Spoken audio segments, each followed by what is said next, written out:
send those out later if we're not able to answer the question. I'll send those on to the candidates. So with that, I'd like to thank all of you for coming tonight, and thank, of course, the candidates, who I know have all been very busy and hard at work walking the neighborhoods and connecting with everyone. So thanks to them for all that they're doing as well. And right now I'd like to hand it over to Erica, who's our moderator for the evening. Hi guys, I'm Erica Stockenbiel. I just graduated from NDNU and I'm a resident of Belmont for the 3rd year. So I would like to take this chance to welcome you all to the Candidates Forum for the the Belmont Redwood Shores School District, hosted by the Neighborhood Associations of Belmont. The association is made up of 10 individual neighborhood groups representing the various geographical regions of Belmont. The purpose of this forum is to have a nonpartisan setting to help Belmont residents become better informed voters about the individuals running for the school districts. Our 7 candidates tonight are Amy Koo, Herb Newman, Suvarna Bhopale, Chuck Velskow, Rakesh Hegde, Kelly Redmond, and Naomi Nishimoto. A few guidelines for the audience and the candidates: please silence your cell phones for the duration of the forum, and each candidate will have 3 minutes for an opening statement and 2 minutes for a closing statement. The public can submit questions for the candidates on the available question cards. Each candidate will have 1 minute to answer each question. Today, we have Mike Fable timekeeping. He will signal the candidates during their opening and closing statements when there is 1 minute and 30 seconds left. He will also signal the candidates during question responses when there is 30 seconds and no time left. Each candidate may finish their sentences but must stop after receiving the no time signal. Due to the shortage of time and the desire to get the most questions answered as possible, I will sort and possibly combine similar questions. Each candidate will answer every question, but in varying order. So thank you very much for coming out tonight, and we will start with Amy Koo. Hi, welcome everyone, and thank you for attending this forum. I'm Amy Koo, and I have 2 boys, ages 5 and 2. And something I enjoy doing is actually observing my children, and I learned to do that when I was with my children at Little Hands, which is a co-op preschool. So when I look at my child, the older one as well as the younger one, I admire their wide-eyed wonder. I admire their curiosity, their creativity, and just drawing pictures of anything that comes to mind, the excitement they have to learn, the openness they have to everyone and everything, whether it's living or an object. And I appreciate that they don't have any preconceived notions or anything that has jaded them. And that's kind of why I'm running for the school board. It's because I have this passion. I want to keep the children's level of curiosity and passion for learning alive. And children don't learn just in the family, but they also learn in the classroom. They also learn holistically from each other, from the family, from their classmates' families, from neighbors, from the community. And I feel as a board member, I can do so much to be able to promote that environment, to foster learning, and enable kids to really strive and reach for their potential. Now, there are key issues facing our district, things like the Common Core state standards, local funding formula, changes to our funding, increasing enrollment, and how do we house all these children in our schools.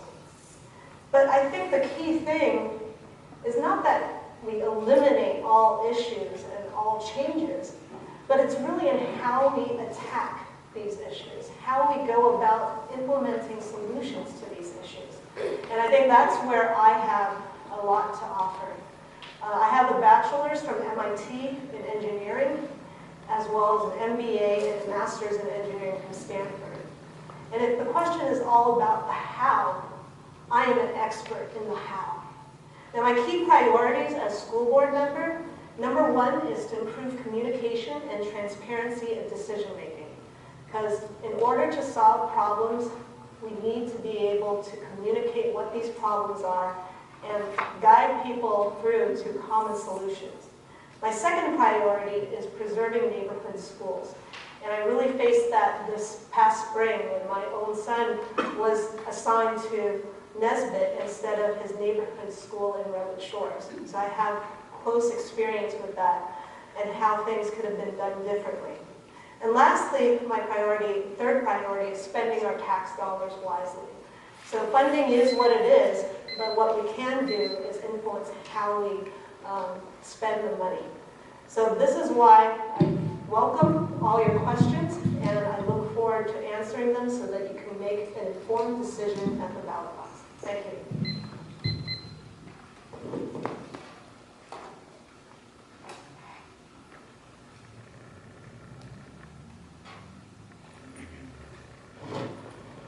Good evening.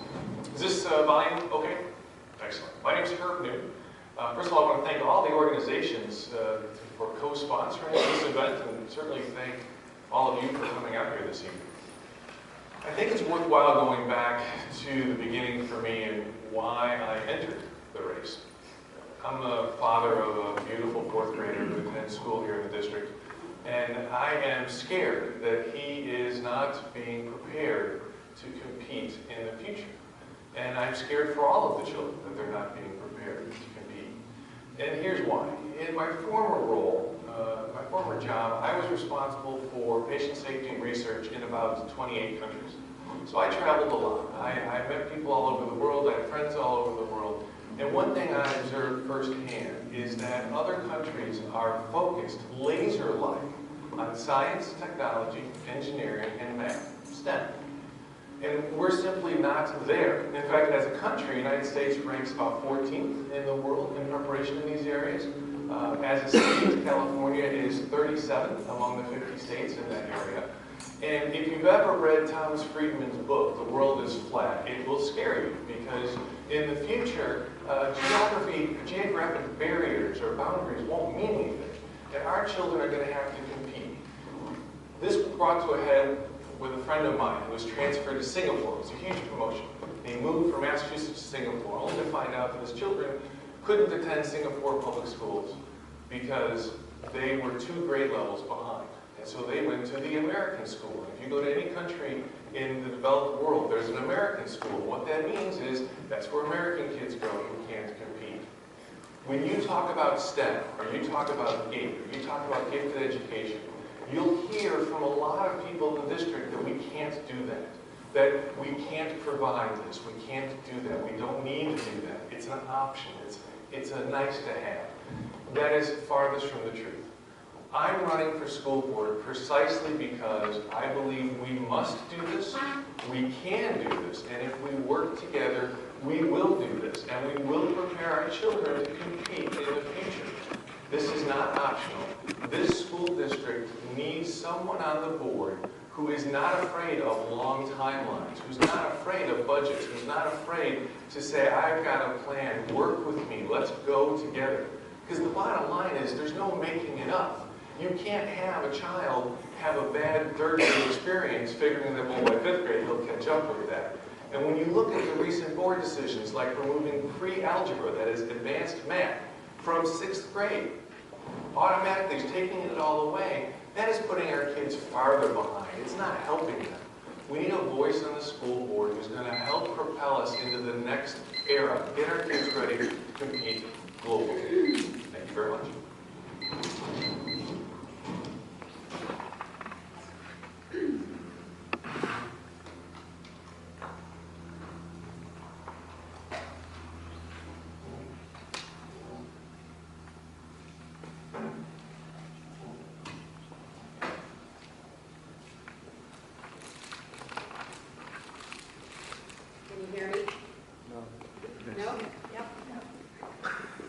Do without this. Thank you all for coming tonight. I want to thank the Belmont HOAs, and I want to thank Nesbitt Elementary for hosting us tonight. It's great to see everybody here. Those of you who have come to the last 2 forums know that I truly believe in transformational leadership. That's the kind of leadership that transforms followers into leaders. I aspire to be a transformational leader. And I think this is the kind of leadership that we need in our school board today. Now, at the last forum, I met a very nice woman named Ulka. And she said to me, look, I heard what you said about transformational leadership, and it all sounds great, but what does that honestly mean? Well, transformational leadership happens every day in our homes and even in our classrooms. And I can say I can actually attest to that. I have been very fortunate to have wonderful teachers in my lifetime. And I can think of 3 of them, my college, high school, and my law school mock trial coaches, who really transformed me. The first time that I walked into a courtroom, I was so nervous, my stomach was in knots, and I couldn't barely speak. But my teachers were the ones who transformed me from a shy, hesitant student into an accomplished attorney. And that kind of transformation happens every day in our classrooms. That's exciting to me. That's what makes me want to run for this school board. Because I think that all of our kids, my kids who are 5 and 7 years old, and all of the children in our district deserve that kind of educational opportunity. They deserve that chance to transform themselves as well. Now, transformational leadership requires all of us to work together. And when I say that, I'm actually reminded of something my grandmother used to say. My maternal grandmother lived to be 100 years old. She lived in India, so I didn't have that much interaction with her. But she had 10 kids. My mom was the last of the 10. And she had a lot of great sayings. One of them was this.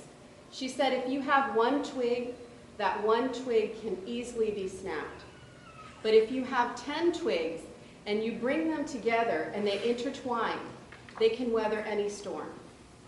Now, obviously, she was talking about her own kids, but I think that that lesson applies to us today. We can weather any storm. Our district can solve any problems if we work together. I really believe that. Now, I don't have the answers to all of the questions. There are so many myriad of issues that our school district faces, but I will listen. I will listen to everybody who comes to me in good faith.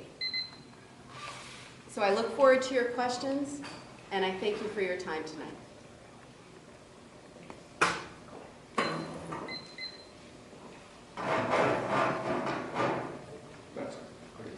So I guess since Sir Wayne has set the precedent, I'll have to come out of that as well. Thank you, as everybody else says, for coming in, and all the hosts, we appreciate that. 40 years ago, I started kindergarten at Cipriani Elementary, and I grew up in Belmont, and for the next for the next 9 years, went to school, Cipriani and then Ralston. And I can honestly say that I had a great education. And that was during times of Prop 13, when there was tax cuts, and I can remember in 4th grade, one day there was paper, and literally the next day there was no more paper, there was no more field trips. But somehow teachers made it happen, they made it work, and I was always very grateful of that.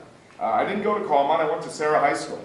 And when you go to private school, you're oftentimes told how great that education is going to be. And I was in a classroom with a lot of children whose parents had spent a lot of money on private school, and I was as well prepared, if not better prepared, than any of them. And so I'm always grateful to this district for what it's done for me. My wife and I, we decided to live in Belmont. I made it across the Alameda, which was, minor accomplishment, but we're still happy where we're at. And we've always decided that we're going to be involved in our schools, that being involved in your children's education is essential. I have all 3 of my kids back there, along with my wife, so they're here tonight. And that's a precedent that I really took from her. She was always volunteering in the classroom. She was PTA president. She was president of our preschool. So she, in many ways, was a role model for me. In 2008, we had an opportunity. There was a meeting for a parcel tax. And she said, there's a meeting for a parcel tax. They're thinking about doing that. And I said, oh, God, we'll never pass a parcel tax in Belmont River Shores. There's so much anti-tax sentiment and so forth. She goes, well, are you going to go to the meeting? And she goes, I want to know. I said, all right.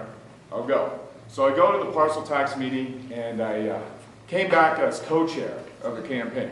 And I didn't really know much about co-chairing a campaign on a parcel tax. But what I did find is that I had a great group of people who were around me, and I was able to be a large spoke in the wheel, so to speak, and bring those people together, and ultimately we were able to raise the $78 parcel tax, Measure U, and it's raised millions of dollars for the district since then. And I think that's the type of thing that we need in terms of leadership right now. I agree, we need STEM, we need GATE, but all of these things are going to require us to come together as a community, and I'd love the opportunity to do that for the next 4 years. So, thanks very much, and I hope, look forward to all the questions tonight.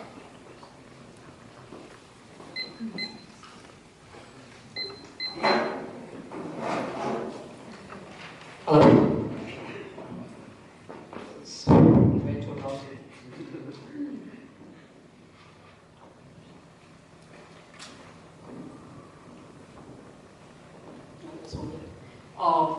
Thank you all for coming here tonight, and thank you the neighborhood associations and Nesbitt School for hosting this. Looks like this is not working. So, for those of you who don't know me, my name is Rakesh Hegde, and I'm really excited to be here and for running for school board. As a parent of 2 kids, I have 2 wonderful boys who've actually attended Nesbitt, Sandpiper, and Ralston. I've lived in the district since 2006, and like any other parent, education is an extremely high priority for us. In fact, we moved specifically to this district after looking at all these schools and really being sold by the schools that we saw. So over these years, I have been very involved with the district. I worked my way into schools, volunteered hundreds of hours in the classrooms, Save the Music, Art in Action docent, Reading Power, a whole bunch of events. I spent a lot of time with that. I was in the board of School Force. I was, in fact, part of the team that raised the $2 million last year. Spent a lot of time looking at efficiency, increasing, putting in processes, looking at how do we maximize what we get, how do we maximize donations from businesses rather than overtaxing parents. And having spent all this time at classrooms, at schools, I was part of district task force. I realized that I had gained a lot of valuable experience at how our district functions, and that's what drove me to do more, to be part of school board. I believe, as being part of the school board requires a lot of collaboration, creative thinking in trying to ensure that our resources are actually spent and invested in that classroom. Looking at how we do things, looking at the tax dollars, and seeing if we are spending that wisely, building that checks and balances to see if the policies are right and it's fair and it's we are providing quality education to all children. So looking at my background, I have been an entrepreneur, typical Silicon Valley software geek, started multiple software companies. I've been a CEO for the last more than a decade, and my passion has always been trying to build something from bottom up, looking at how can we create quality, using minimalistic what we have. So my skills as a proven leadership role, is valuable, and basically that's why I'm running for school board, because I have a lot of passion towards that, and I really feel I can give back to the community. So thanks for coming tonight, and I will look forward to answer all the questions.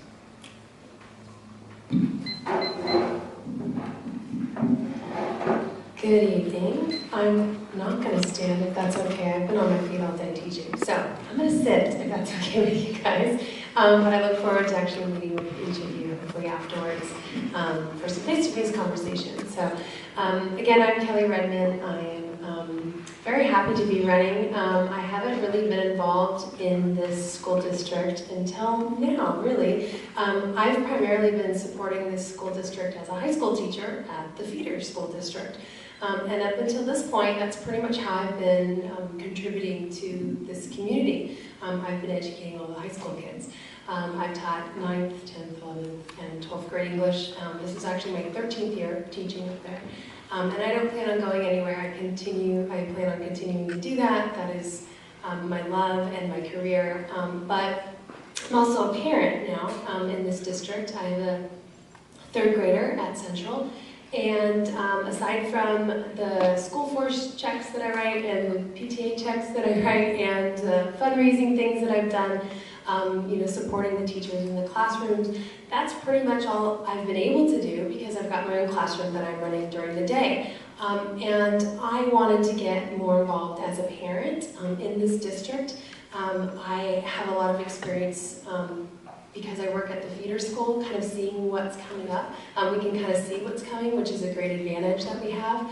And I knew that I wanted to be able to kind of bridge a gap between the district that I'm in and the smaller feeder district that's coming. I'm very excited about Common Core, and I'd like to help kind of bridge that connection between the elementary school district and the high school district. There's wonderful opportunities for us to work together, and I'd like to kind of help coordinate some of that, hopefully, and just make sure that there's a really great, smooth communication and transition between the two districts. But as a parent, I just knew that I wanted to get involved, but I couldn't necessarily volunteer in the classroom because I'm doing that myself during the day. So I felt like this is how I can get involved in this district. I have leadership abilities as far as like professional development. I've been doing professional development at the colleges for teachers, teaching teachers how to use technology and things like that. And I just think that my skills, both as a high school teacher and just as a parent, would be able to benefit this district, and I'd like to try and get involved, and this is how I felt I would be able to do that best. So thanks, I'm looking forward to talking with each of you. So good evening. I too am not going to stand because I'm vertically challenged whether I stand or sit on the same side. Okay? So I'm going to sit, and we do have a sense of humor on the board here. So again, my name is Naomi Nishimoto, and thank you for your time tonight. I have 2 children and a nephew attending school district here, and I've lived in Belmont for 6 years, in Redwood City for 4 years, and I grew up in Berkeley. I'm also an English learner myself, so I understand the challenges. So during the day, I'm a full-time landscape architect for a multidisciplinary firm in Redwood City. I've been practicing for over 20 years, 18 of them at my current firm. I manage the landscape architecture department, which entails oversight of staff, project budgets, mentoring and teaching our junior staff. Projects I work on are big projects. When I say big, they're in the millions. Majority of them are multi-building corporate campuses for developers. And the project I personally manage are cumulatively in the millions of dollars. So don't let the title landscape architect fool you. Okay? And I deal with city codes and ordinances on a daily basis. You understand the city aspect as well as the school aspect.